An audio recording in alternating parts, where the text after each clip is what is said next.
로 축원드립니다. 우리 옆 사람과 인사합니다. 메리 크리스마스.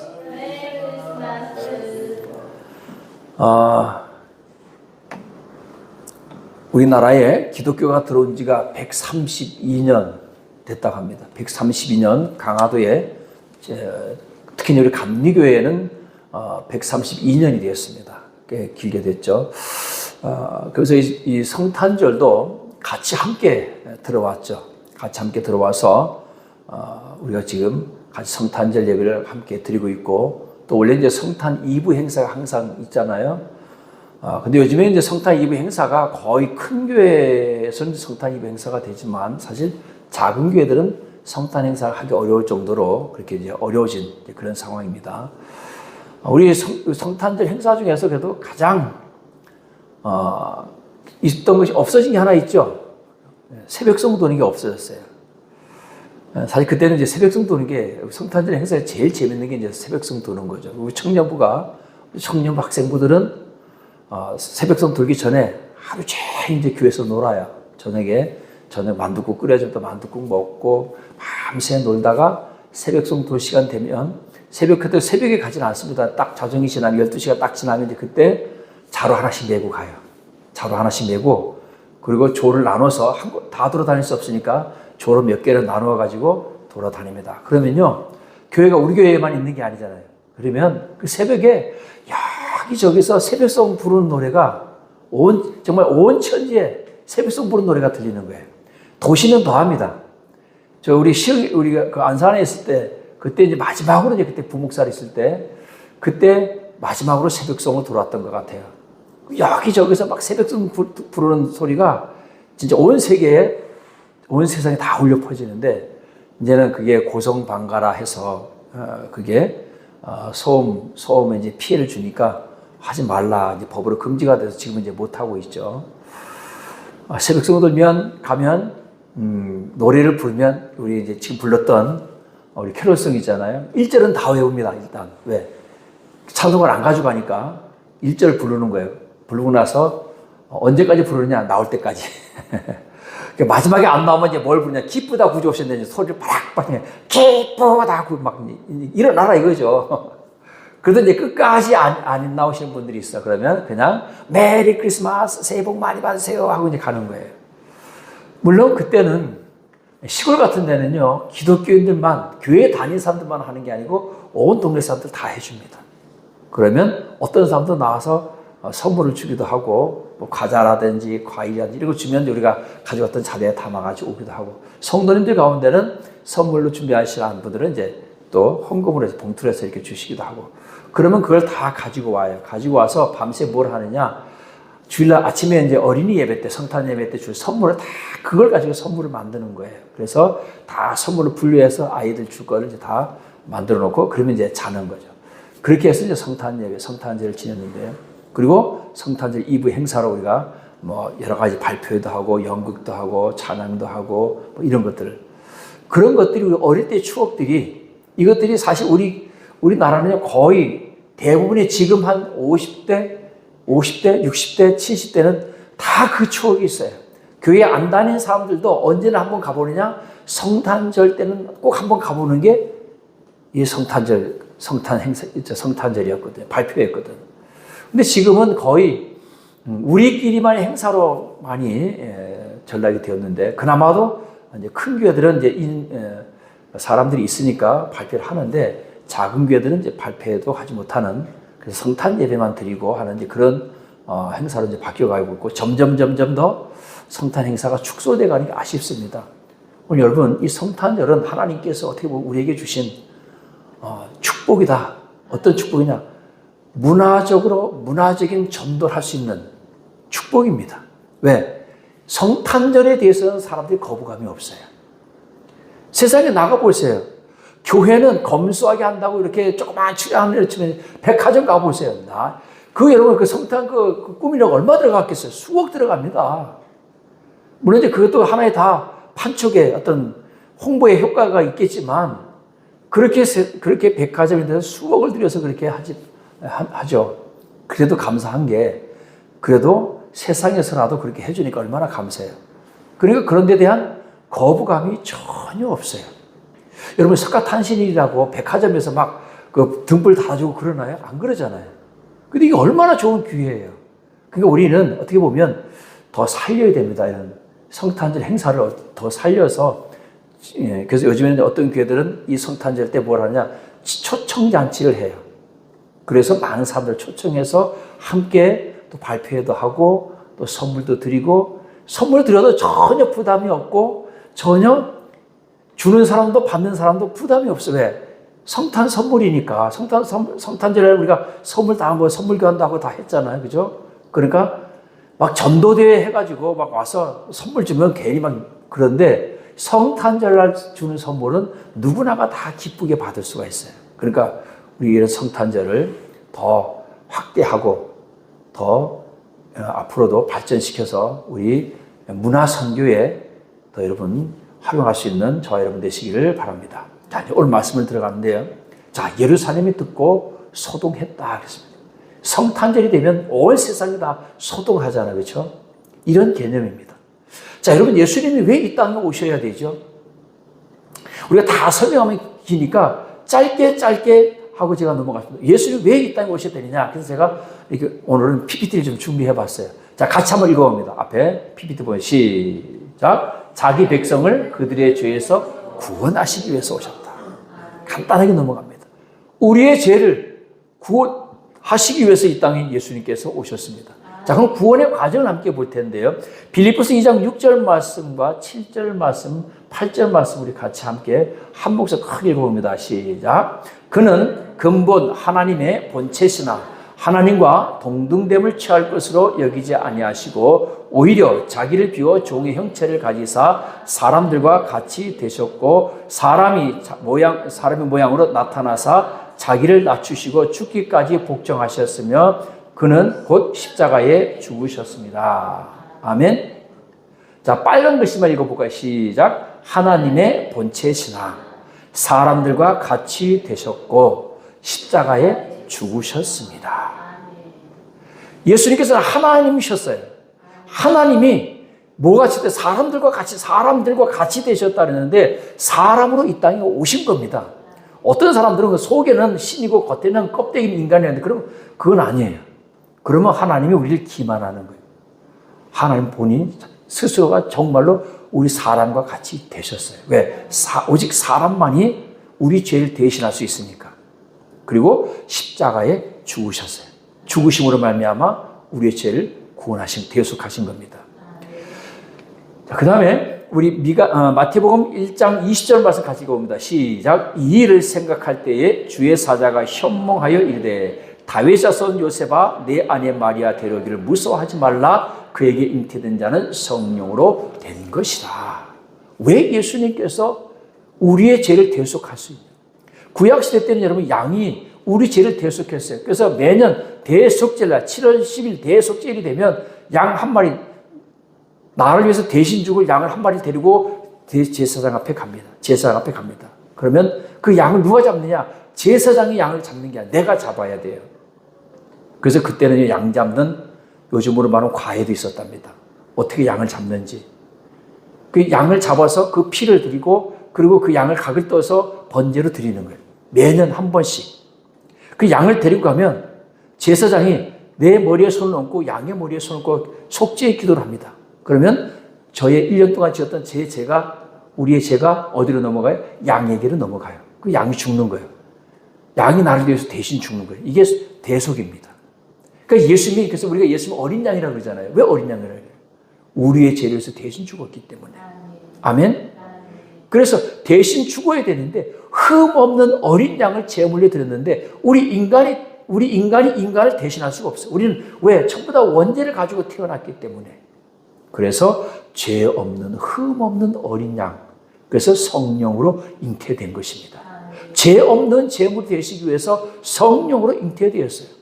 그러니까 왜 예수님께서 마리아를 통해서 성령으로 잉태되어서 이 땅에 오셨는지 그 이유를 아시겠죠? 인간의 씨를 가지고 태어나면 그 원죄를 가지고 있기 때문에 아담과 하와가 지금 그 불순종의 원죄를 가지고 있기 때문에 제물이 될 수가 없어요. 인간은. 그래서 성령으로 잉태되었다는 것을 깨닫기를 주의 이름으로 축원드립니다. 그래서 예수님이 왜 이 땅에 오셨는지 간략하게 말씀을 드렸고요. 자, 오늘 예수님께서 이 땅에 오셨을 때 예루살렘이 소동했다 그랬습니다. 예루살렘 소동이 마태복음 2장 3절 말씀을 같이 함께 읽어봅니다. 시작. 헤롯 왕과 예루살렘이 듣고 소동한지라. 자, 당시에 유대의 왕이었던 헤롯 왕이 왜 소동했느냐? 유대인의 왕이 태어났다고 하니까. 그럼 예루살렘 사람들은 왜 소동했느냐? 그리스도가 왔다고 하니까. 여러분, 다시 왕이 태어났다고 해서 이 유대 사람들이, 예루살렘 사람들이 소동하지 않습니다. 자, 헤롯 왕이, 유대인의 왕이 태어났는데 왜 소동하느냐? 이 헤롯 왕은요, 굉장히 시기가 많은 사람입니다. 왕의 자리가 위협이 된다고 하면 자기 자식이라 할지라도, 아들이라 할지라도 과감하게 죽여버렸어요. 그래서 후계자를 6번이나 세웠는데 그 6번 중에 3명이 아들입니다. 그 아들을 다 죽인 거예요. 그 정도로 이 헤롯 왕은 시기가 많은 왕이었고, 왕권에 대한 위협을 느꼈다 하면 내 왕권, 내 권리, 어떤 권위에 도전한다 그러면 가차없이 죽여버리는 아주 그런 냉혹한 사람이었다는 거죠. 그래서 당시에 그때 예루살렘에 어떤 말이 유행했냐면요, 헤롯 왕의 아들로 태어나는 것보다 돼지로 태어나는 것이 더 오래 산다. 그 아들이 휘오스거든요. 휘오스. 돼지는 휘스. 이게 이 언어의 유희죠. 헤롯 왕의 휘오스로 태어나는 것보다 휘스, 돼지로 태어나는 것이 더 오래 산다 할 정도로 이 헤롯 왕이 그렇게 시기가 많았던 사람입니다. 자, 그렇게 시기가 많은 사람인데 유대인의 왕이 태어났다고 하니까 얼마나, 여러분, 우리가 잘 알고 있듯이 동방박사들이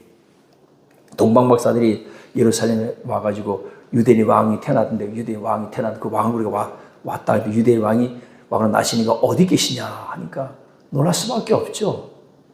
자, 예루살렘의 시기인데 바리새인과 대제사장과 바리새인과 서기관들, 이들은 물론 그리스도 메시아를 기다리는 건 맞는데,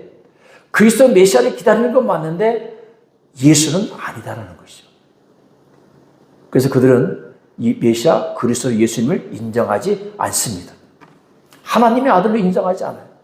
그래서 여러분, 예수님이 십자가 못 박혀 죽을 때에 그들이 제목으로, 사내들이 공회에서 어떤 제목으로 예수님이 십자가 못 박았습니까? 내가 하나님의 아들이냐?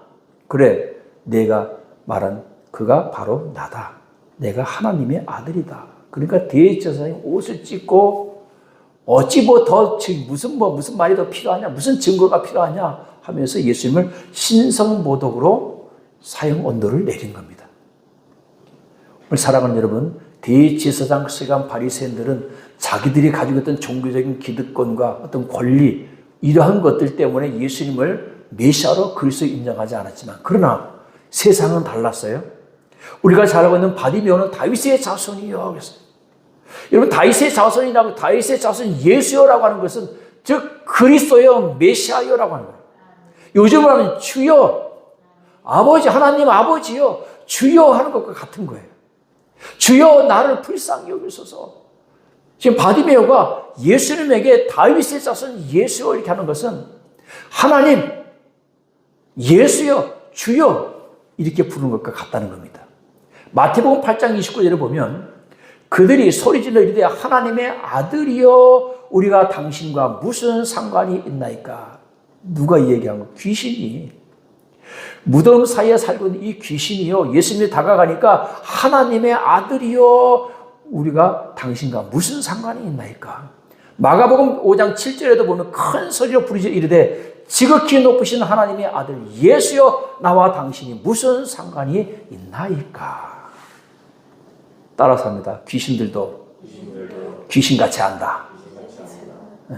귀신들도요, 귀신같이 하나님의 아들 예수님을 아는데, 일반 사람들은 다 다윗의 자손 예수여 하는데, 귀신들도 하나님의 아들이여, 하나님의 아들 예수여 하는데, 누구만? 대제사장과 서기관들과 바리새인들만 아니라는 겁니다. 오늘 말씀 뒤편에도 나오지만 헤롯 왕은 이 일로 인해서요, 베들레헴에서 유대인의 왕이 태어났다고 하니까 베들레헴에 있는 2살 아래로 모든 아이들을 다 죽였어요. 그런데 마침 예수님은 그때 어디에 있었느냐? 말구유에 있었기 때문에 예수님은 그 화를 피할 수 있었던 것입니다. 이 일로 인해서 온 이스라엘이 큰 슬픔에 빠지게 됩니다. 그래서 어떤 사람들은 그렇게 얘기합니다. 예수님께서 십자가에서 죽으실 때 무덤이 열리고 죽은 자들이 많이 일어났다 그랬는데 이때 죽었던 아이들도 뭐 그때 다시 일어나지 않았겠느냐 뭐 이렇게 얘기하시는 분들도 있습니다. 오늘 예루살렘에 예수님이 오셨습니다. 그랬더니 이 세상에 소동이 일어났다는 것이죠. 자, 두 번째, 같이 한번 마태복음 21장 10절 말씀 같이 읽어봅니다. 시작. 예수께서 예루살렘에 들어가시니 온 소동이 소동하여 이르되 이는 누구냐 하거늘 무리가 이르되 갈릴리 나사렛에서 나온 선지자 예수라 하니라. 자, 첫 번째 소동은 예수님께서 태어났어요. 두 번째 이 소동은 언제냐? 30년이 지나고 예수님께서 3년 동안 공생애를 마치고 이제 예루살렘에 들어가는 거예요. 이때 들어가는 날이 언제냐? 주일이었습니다. 요즘 주일, 안식 그 다음날 예수님께서 이제 들어가셨는데, 즉 33년이 지나서 예수님께서 예루살렘에 들어가실 때, 그때 다시 한번 온 성이 소동하는 역사가 다시 일어나는데요. 자, 예수님께서 예루살렘에 입성하자 온 백성들이 환영을 합니다. 마태복음 21장 9절에 보면 다윗의 자손이여 찬송하리로다. 주의 이름으로 오시니여 가장 높은 곳에서 호산나 하더라.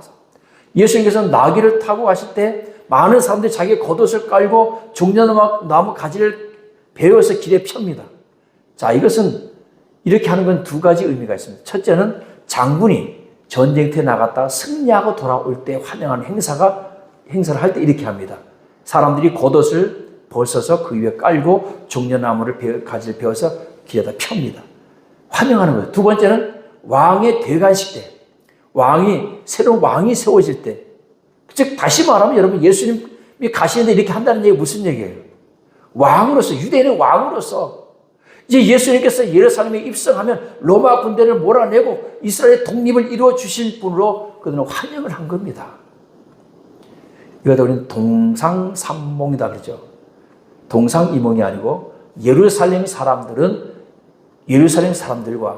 제자들과 예수님과 예루살렘 들어갈 때 그 들어간 이유가 다 달랐던 것이죠. 오늘 예수님께서 성전에 입성하시고 짧습니다. 일주일 동안에 붙잡히시고 그리고 매 맞고 십자가에 죽으시고 다시 3일 만에 부활하시고 40일 동안 이 땅에 계시다가 이제 승천하셨습니다. 자, 그러니까 여러분 예수님께서 예루살렘의 성에 들어갈 때 그 7일 동안에 예루살렘에 큰 소동이 일어나는 거죠. 그 소동이 예수님께서 십자가 못 박혀 죽을 때까지 소동이 일어나는 거예요. 자, 처음에 들어갈 때 그들은 다윗의 자손이여라고 해서 들어갔죠. 그리고 예수님께서 일주일 동안은 그냥 가만히 계신 것이 아니고 여전히 매일 성전에 들어가서 들락날락 하시면서 성전을 엎으시기도 하고 막 그런 일이 있었잖아요. 그렇죠? 가서 많은 사람들이 설교도 하고 또 대제사장들 쫓아와가지고 네가 뭔데? 무슨 권리로 이거 다 뒤집어 엎느냐? 누가 너에게 그런 권한을 줬느냐? 하면서 또 싸우기도 하고요. 그리고 가룟 유다의 배신을 위해서 예수님께서 붙잡혀 가셔서 심판을 받으시고 재판을 받으시고 매 맞고 또 십자가에 죽으시고 십자가 매달렸을 때 온 지진이 일어나면서 성전의 문이 다 열리고 휘장이 다 찢어지고 이런 역사가 무덤이 열린 역사가 막 일어나고요. 그리고 그중에 백부장이었던 자가 그 현상들을 보고 이는 실로 하나님의 아들이었도다. 유대인의 입에서 나온 고백이 아니고요. 이방인 백부장, 로마 군대 백부장에게서 무슨 얘기가 나왔다고? 이는 실로 하나님의 아들이었도다 고백하는 역사가 있다. 무덤이 열리면서 예수님의 부활하시게 되고. 그러니까 이런 일이 일주일 안에 일어난 거예요. 그러니까 일주일 안에 엄청난 사건이 예루살렘에서 일어난 거죠. 굉장한 소동이 일어난 거죠. 그리고 예수님께서 40일 동안 이 땅에 머물면서 부활하시고 40일 동안 다시 제자들을 만나서 마지막 최후의 또 권면을 하고 최후의 사명을 주고 그리고 40일 계시다가 승천하시게 됩니다. 너희는 이 성을 떠나지 말고 너희가 기다려라. 기도하라. 그들이 예수님께서 부활승천하셔서 그들이 이 성에서 주님께서 주실 것을 기다리면서 기도했을 때 뭐가 임했어요? 성령 임함으로 인해서 사도행전 2장 1절에서 4절에 보면 성령 강림의 사건이 그들에게 나타나게 됩니다. 그러니까 여러분 한 50일 동안 엄청난 사건이 예루살렘에 일어난 거죠. 그리고 그 50일 동안은요, 그곳에 엄청난 사람이 모여 있었습니다. 6월절 제사로부터 시작해서 그들이 오순절까지 약 한 50일 동안 절기를 지키러 전 세계의 디아스포라 흩어졌던 유대인들이 다 모여서 때로는 한 100만에서 150만 명이 그 예루살렘에 모여 있었어요. 그리고 그들이 부활하시고 나서 부활하신 그 예수님, 그리고 승천하신 예수님, 그리고 이제 다시 제자들의 성령 받고 나서 제자들이 그 복음을 전할 때 엄청난 역사가 일어났잖아요. 막 3,000명씩, 5,000명씩 막 회개하는 역사가 일어나고 전 세계에서 몰려왔던 사람들이 예수 믿고 돌아가게 되고, 그래서 그 중에 그 중에 로마에서 온 사람들이 돌아가서 로마의 교회를 세우기도 하고요. 전 세계로 퍼지게 복음이 갑자기 순간적으로 확장하게 되는 역사가 일어나게 된 줄로 믿으시기 바랍니다. 이게 바로 저는 다시 우리가 겪어야 될, 경험해야 될 소동이다. 그래서 세 번째로 우리에게서도 여러분 이런 소동이 일어나야 됩니다. 누구 때문에? 예수님으로 말미암아. 오늘 예수님으로 말미암아 이 땅에 소동이 일어났어요. 그래서 1200만까지 그리스도인들이 1200, 기독교인만, 순수 기독교인만, 개신교인만 1200만이 넘는 그런 성도로 불어났어요. 지금도 뭐 반 줄었다 해도 600만이잖아요. 다시 한번 이 땅에 복음의 소동이 일어나야 될 줄로 믿습니다. 자, 로마서 3장 23절 같이 봅니다. 시작. 모든 사람이 죄를 범하였음에 하나님의 영광에 이르지 못하더니 그리스도 예수 안에 있는 성령으로 말미암아 하나님의 은혜로 값없이 의롭다 하심을 얻은 자 되었느니라. 로마서 10장 13절 말씀 같이 봅니다. 시작. 누구든지 주의 이름을 부르는 자는 구원을 받으리라. 아멘. 자, 이제 우리에게서는 두 가지 소동이 일어나야 됩니다. 첫째는 먼저 내가 변하는 소동이 일어나야 돼요. 내 삶에 이런 대전환점이 있어야 될 줄로 믿습니다. 우리가 잘 아는 사도 바울은 사울이었을 때 예수 믿는 사람을 잡아다가 죽이는 일에 아주 열심히였던 사람입니다. 앞장섰던 사람이에요. 다메섹에 있는 그리스도인들을 잡으러 가는 도중에 그가 부활 승천하신 예수님을 만나게 됩니다. 이것이 사도 바울의 회심의 사건입니다. 그래서 사도 바울은요, 계속해서 전도하러 다니면서 이 사건을 얘기합니다. 특히 누가? 유대인들이 사도 바울을 공격할 때 네가 왜 사도냐? 왜? 사도는 예수님의 12 제자들이 사도거든요. 네가 예수님께 따라다닌 적도 없고 예수님께 배운 적도 없는데 네가 왜 사도냐? 라고 하니까 내가 왜 사도냐? 다메섹 도상에서 내가 예수님을 만났다. 부활하신 예수님을 만났는데 그 예수님께서 나에게 사명을 주셨다. 그러니까 내가 사도지. 아멘? 그래서 여러분 사도 바울이 사도가 된다면 우리도 사도가 되는 거예요. 왜? 우리도 하나님이 부르셨잖아요. 우리도 주님이 부르셨잖아요. 예수님께서 우리를 부르셨기 때문에 우리가 성도가 되었고, 예수님께서 가라 했기 때문에 목사가 되고, 예수님께서 가라 했기 때문에 선교사가 되는 거예요. 할렐루야. 그래서 우리도 엄밀하게 뭐가 되느냐? 사도가 되는 겁니다. 할렐루야. 이 사건이 먼저 우리에게 있어야 됩니다.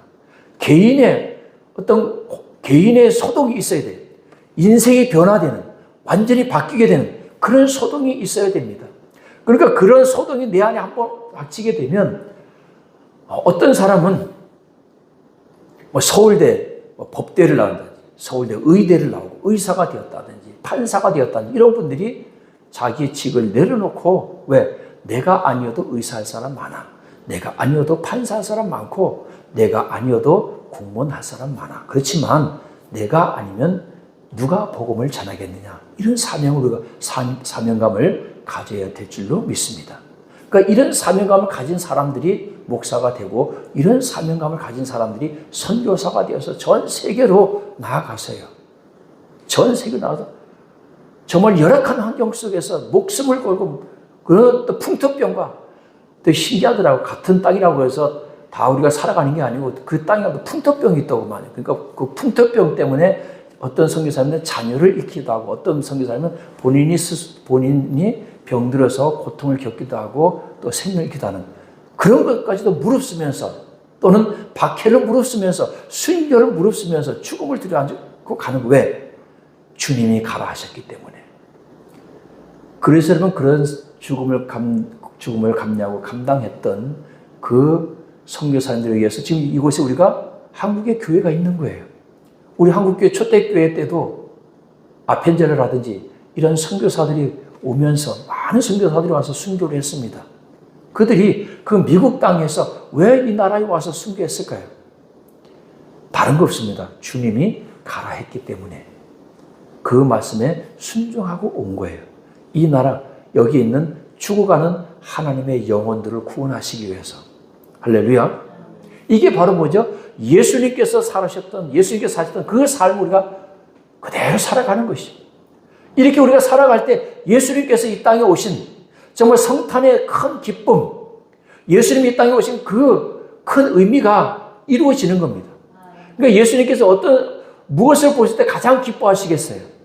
이 땅에 사는 사람들, 특히 그리스도인들이, 성도들이 예수님의 말씀대로 예수님의 뜻을 따라서 예수님의 그 의지를 따라서 살아가는 때 가장 기뻐하지 않겠습니까? 모든 인생, 자기 인생을 버리고 예수님을 따랐던 그 12 제자들, 지난주에도 말씀드렸잖아요. 그 제자들은 자기의 것을 다 버리고 주님을 따랐다고 했습니다. 그리고 3년 동안 그들이 주님과 함께 동행을 했어요. 같이 먹고 살았어요. 오늘 역시 마찬가지. 우리가 주님의 말씀 따라서 같이 주님과 동행하고 주님께서 가장 기뻐하시는 복음을 전하는 것. 이것이 우리 성탄에 주님께 드리는 가장 큰 선물인 줄로 믿으시기를 주의 이름으로 축원드립니다. 오늘 결론의 말씀을 드립니다. 예수님의 이 땅에 오신 것은 분명 인류 역사의 가장 큰 소동이었습니다. 그리고 우리 인류 역사에 기독교만큼 큰 영향력을 미친 종교도 없습니다. 그만큼 하나님 예수님께서 이 땅에 오심으로 인해서 인류에 큰 변화가 일어났고 그 변화는 우리 인류에게 큰 어떤 선한 영향력을 미쳤다는 사실을 깨닫기를